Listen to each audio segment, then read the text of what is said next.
personal spiritual work is inseparable from work in the world.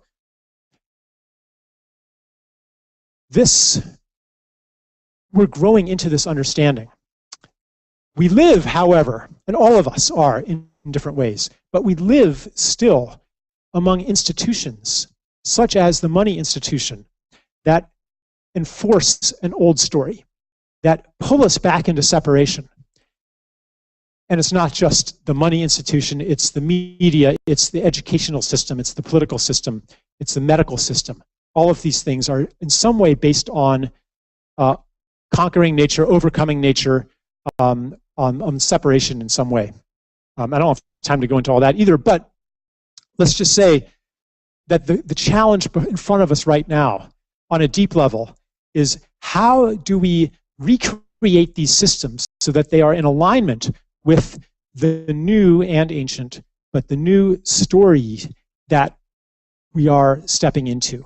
The story of the interconnected self, no longer overcoming and conquering nature, but in partnership with nature, in love with nature.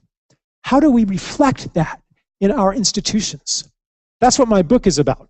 And it sounds really esoteric, but what I've come to, what I came to understand is that such a system has been talked about for a long, long time.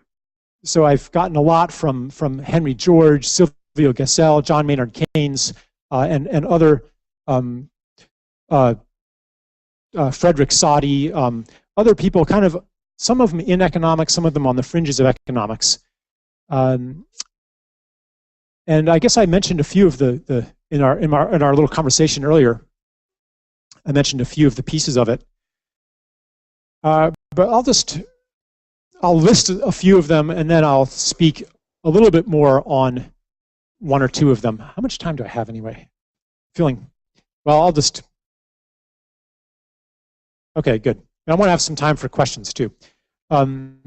So I write about things like well, I mentioned universal basic income, economic localization, gift economies, local currencies, internalization of external costs, recovering the commons, reclaiming the social and cultural commons, maybe even the land commons, shifting taxation onto economic rent and away from income and transactions, and topics like that. And another one that was mentioned earlier was negative interest.